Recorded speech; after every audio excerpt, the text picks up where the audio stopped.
Should my house be vacant when I list it, or should it be furnished? That is the question that we are going to answer today. My name is Rebecca Gaetz-Bishop. I'm with Keller Williams Premier Realty, and here are some pros and cons to having your house vacant, and here are some pros and cons to having your house furnished when going to list your house.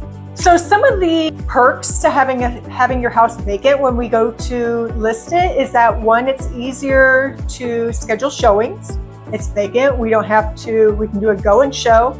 Buyers can come in at any time. And two, we can have quicker closings. We don't have to wait for anybody to pack up to get out. And the third thing is that we have staging flexibility, which means as an agent, perhaps I bring some things in, or I have you as the seller leave certain items, and we selectively pick what we are going to keep in the house. Highlight certain areas with some colors, some rugs, just to give it a little bit of a visual appeal. The cons to having a vacant house is that it makes the house a little bit colder as far as emotions, and buyers sometimes have a difficulty visualizing where things should go, what things would look like once it is furnished. With that being said, sometimes our vacant homes end up staying on the market a little bit longer just because of the lack of ambiance in it, and buyers overlook it. They simply cannot visualize the floor plan and how their stuff would look in it. Now, the pros to having your house furnished is that your house is much warmer feeling. It has a homey feeling because you're living in it. It is a home. Buyers like that.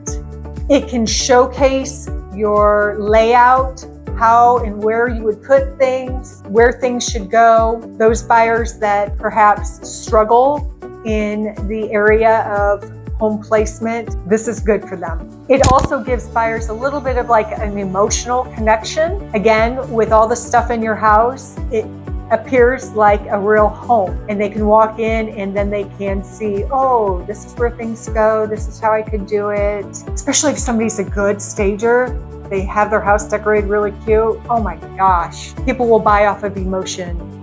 They do it all the time. However, the cons to having your home already furnished and you still in the house is that your style may not match the buyer's style. So buyers may have a little bit of a difficulty if your style is not their style, picturing their own stuff in there. Because they view your home in a perhaps dated or a style that doesn't match theirs, they may try to negotiate a price simply based on a style that doesn't match theirs. So what's the conclusion here? My recommendation is, when you have your realtor come out to your home, really ask some questions. Some people don't have the option to move out of their house prior to putting it on the market. So this is where your real estate agent should be able to go in and make recommendations as far as placement, removal of certain items, addition of certain items. Totally utilize your real estate agent. And if they are really savvy on the market, they know what buyers are looking for at the current time. They're going to make recommendations. Really consider using those if you want to get the most amount of money out of your house in the shortest amount of time. If you happen to have any questions in regards to how you should stage your house for selling, feel free to give me a call, shoot me a text, and I'll be happy to come out and give you some pointers.